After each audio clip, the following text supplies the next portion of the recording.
Hey, this is Mariela from The Functional Company. So today I want to share a very important principle about how the body works. This is one of the first things I have to explain to somebody when they come to me for help, and we're now trying to figure out like what their body needs. So, this principle is something that is a huge area of confusion or just a total missing for some people. So it's very important that I start with this. Now, make sure you rewind as much as you need to because this is a very important principle to understand, because health, disease, the diet that you select, how you know whether or not it's working, etc., it's going to pin on this particular principle. And this has to do with the role of insulin and blood sugar in the body. So let's get right into it. I've got a little drawing here, so just bear with me. So here we have, I want you to focus on the blue area first, and we'll just say that this is about the normal area of what we call blood sugar. So blood sugar is simply that. It's like how much glucose is sugar, how many glucose particles or pieces of sugar are in your blood.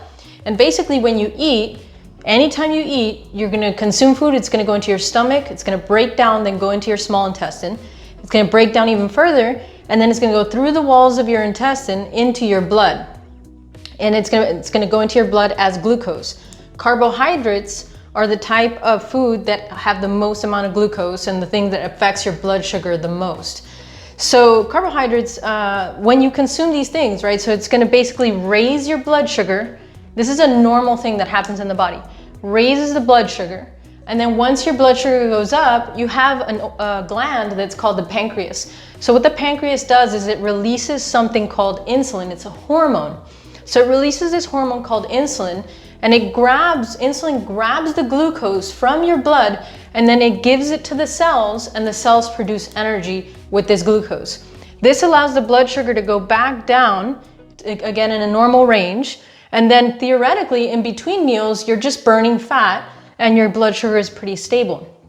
Then you eat again, and the same thing happens. Your blood sugar goes up, pancreas comes in, releases insulin.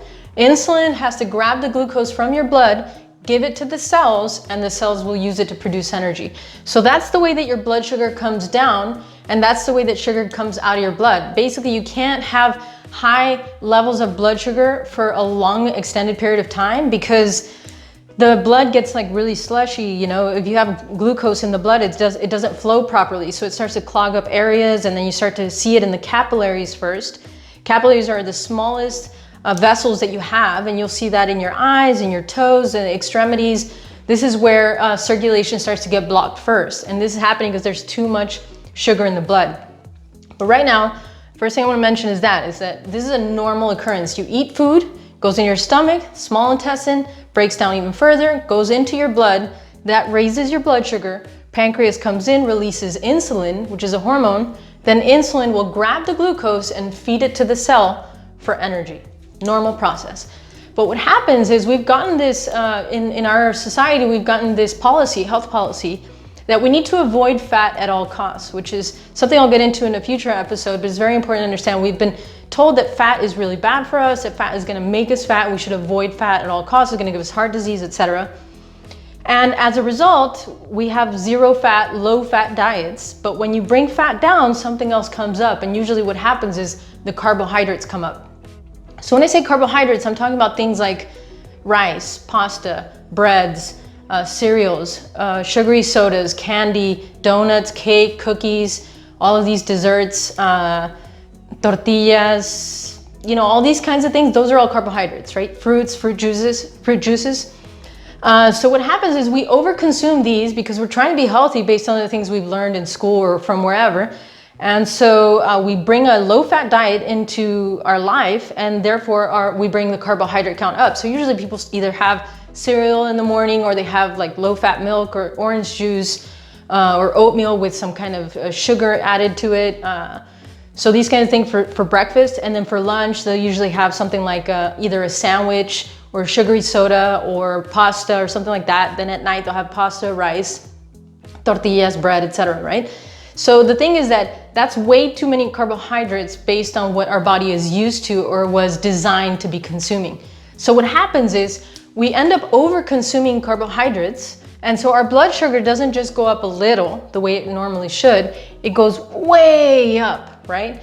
And so insulin comes in, just, the pancreas starts to release insulin, and it grabs the glucose, sends it to the cells, but now there's a consistent presence of insulin in the blood because you have overeaten carbohydrates. And what happens is it'll grab that, but then it'll start to drive the blood sugar way too low beyond the normal point. Now, this is a very important principle because this is what's called hypoglycemia. And even if you haven't had this sort of diagnosis of hypoglycemia, it's very important to understand what symptoms you should look out for so that you know whether or not you're experiencing these highs and lows in blood sugar. So here are the main things that people experience. You don't have to experience all of them, but if you experience some of them, this is going to be a good indicator for you, like, whoa, my blood sugar is a little bit out of control. So let's take a look at this. So we have fatigue and tiredness when your blood sugar goes way too high and then too low. You have sugar cravings. When your blood sugar is too low, you have sugar cravings. Why? Because your blood sugar is way too low. And that starts to make the body like say, hey, there's a danger here. We can't have blood sugar that low. So I'm going to create these sugar cravings so that you will go and eat sugar or carbohydrates. It's a similar thing. Sugar or carbohydrates. And so then, even though like I shouldn't eat sugar, you just have this craving for sugar internally because your blood sugar has dropped too low. So even though you have some rules that you should follow theoretically, it's gonna be very hard to follow them once your blood sugar has dropped. This is why we have to prevent the blood sugar drops. So that's one big thing to look out for. If you have sugar cravings after meals, in between meals, at night, this is a huge indicator that your blood sugar is not under control. Next thing is irritability, anxiety, moodiness. So some people experience palpitations when their blood sugar goes down. Some people experience anxiety, just like a little sense of nervousness and anxiety. And this oftentimes, not always, but oftentimes, and the first thing to always check is the blood sugar. Is it going out of control? Like is a person eating too many carbohydrates or too much sugar? Because this is usually a thing. And I've seen it many times where we just control the blood sugar and that sensation of the nervous anxiety, it just goes away.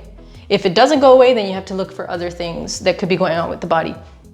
And then moody. Have you ever seen somebody who gets hangry if they don't eat, right? This irritability, it's like, oh, like what? This kind of person. If you can't go too long of a time without a meal and you start to get really moody, that's also another sign that there are blood sugar problems here and your blood sugar is dropping too low.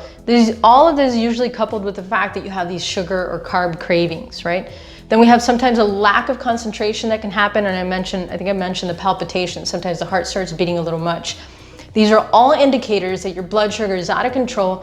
If it goes down, before it went way down, it was way up. So the way to control this is to prevent the highs, to prevent the lows. How do you prevent the highs? By bringing down your overall consumption of carbohydrates. This is very important to understand because I think we've been told, like I said, that we should avoid fat at all costs, and we start to eat a lot of carbs, and we think we're doing a good job maintaining the calorie thing.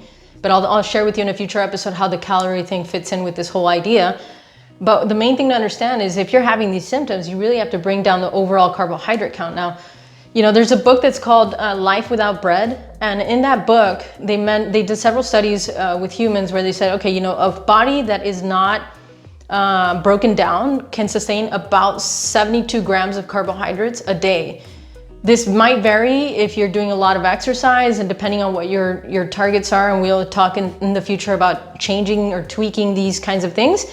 But that's 72 for a healthy body. So even that can be a lot for some people if their body's already broken down. Some people have to bring it down to 40, 50, 60, it just depends, and get most of their carbohydrates from vegetables as much as possible. But just to give you an idea, one banana has about 29 grams of carbohydrates. So if you have 2 bananas in your smoothie in the morning, that's pretty much all of your carbohydrates for the entire day. I mean, it's very easy to go over the carbohydrate count. So another thing I'll be talking about in the future is how do you figure out, well, how many carbohydrates are in things, how do you count carbohydrates, etc., right? So stick around.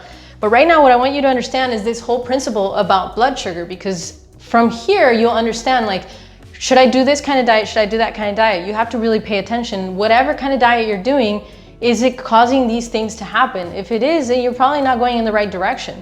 If it makes this stuff go away, wow, that's a very interesting diet that could be rendering very good benefits, because this whole thing about insulin, at first it's just these symptoms. But where does this all lead us in the future, 10, 20, 30 years down the road? You know, the problem of diabetes is basically a problem of insulin. The pancreas isn't producing enough insulin for the amount of sugar that comes into the blood. So in Western medicine, the conventional treatment for diabetics is not to help them bring their carbohydrates way down, but it's instead to teach them how to calculate the amount of insulin that they need to inject themselves in order to figure that out based on the amount of carbohydrates that they're eating. So, you know, a different way to approach this would say, instead of having to inject yourself with insulin, just bring down the carbohydrates, and then the demand for insulin from your body will be less because you're not bringing your blood sugar up so high. And we know that one of the things that happens with insulin and injecting the body with insulin is that the person will retain more fat and will become more fatigued. So this person usually starts to gain weight. So this is one of the things that it really is a big deal regarding weight. The presence of insulin in the blood will prevent your body from accessing the fatty tissue for energy. Because like I said, in between meals, theoretically you're burning fat because insulin would go away.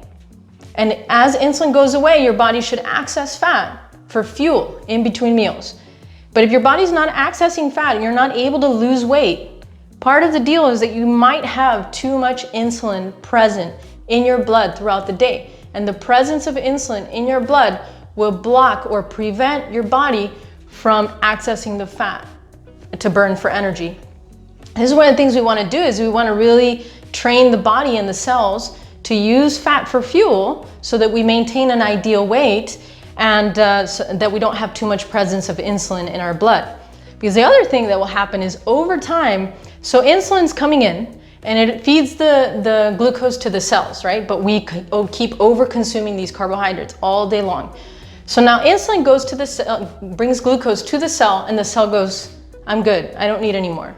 So that's called insulin resistance. And this is a step before diabetes, where the cells are actually resisting what insulin is bringing by. And so what does insulin do? It says, well, I can't just keep this stuff in the blood. I mean, this is a very dangerous thing to keep the blood sugar so high. So one of the things it'll do is it'll make it convert into fat and then store it for later. And that conversion is not very easy, but the middle step of that is a triglyceride. So very often when I see in the blood work somebody's triglycerides that are high, usually means that that person's eating way too many carbohydrates. And so that's the first area to look for in terms of, you know, what's happening with triglycerides. And when I get that question, what do I do for triglycerides? Like, we still have to control the blood sugar. We have to prevent too much insulin from coming into the blood. The way to prevent that is from preventing your blood sugar to go way too high. So you can see how this feeds into so many things. This feeds into, like I said, diabetes down the road, because then your pancreas isn't actually producing enough insulin for all of the sugar that's in your blood. So you either get the conventional method of measure insulin and figure out how much you need to inject yourself with, which will cause more fatigue, more weight gain, and overall it's not going to give you a better state of health. Or you can actually train your body to burn fat for fuel instead of sugar, and you could prevent this whole thing. Now, another side thing that I should mention is, once you start to gain fat, because you're consuming too many carbohydrates, and you're storing it as fatty tissue, the fat cells actually produce estrogen, and then estrogen makes you retain fat. So there's this other little vicious cycle that's going on that actually starts to mess up the hormones. So the whole hormonal picture, when people are like, oh, I need to fix my hormones, I need to fix my hormones, you really have to think with this as well. Because if you have too much estrogen, then that's going to start to convert certain other hormones. There's a whole nother pathway of that, but I'm not going to get into that right now. But all you need to know is there are certain things that you see when someone has insulin resistance, headed towards diabetes, and then starts to get their hormones out of control. In a female, you'll see that they have male pattern balding here. Usually it's a little bit more thyroid and problem with too much estrogen in the body. And so for males, what you'll see is they'll start to get man boobs. And so these are indicators there's too much estrogen in the body for a man, and then there might be too much testosterone, too much estrogen for a woman. Just depends on what's going on with the person. They might have period problems, they might have PCOS, polycystic ovarian syndrome, and then they have facial hair. These different things are all indicators that the hormones are going off, But this is stemming from a lack of control of blood sugar and way too much presence of insulin. Remember, insulin is also a hormone, and all the hormones work in balance. So if you have too much presence of one, it's going to throw off other ones. So in order to maintain very good health overall on the long term, you want to train your cells to burn fat for energy instead of being glucose dependent. And then you want to make sure to prevent these lows by preventing the highs. And the way to do that is to make sure you avoid over consuming carbohydrates. Does that mean all carbohydrates are bad? No, absolutely not. You just have to know which ones to consume, when, and how much. And that's what we'll get into in the next episode. So hopefully this information was helpful for you. Like I said, this is something that is one of the first principles that I start with, and it really makes somebody think, oh my gosh, okay, that makes sense. And so now they have follow-up questions, and that's what the future episodes will be about. So thanks so much for tuning in. Make sure to share this with somebody that you think is missing this piece of information regarding their health, and I will see you on the flip side.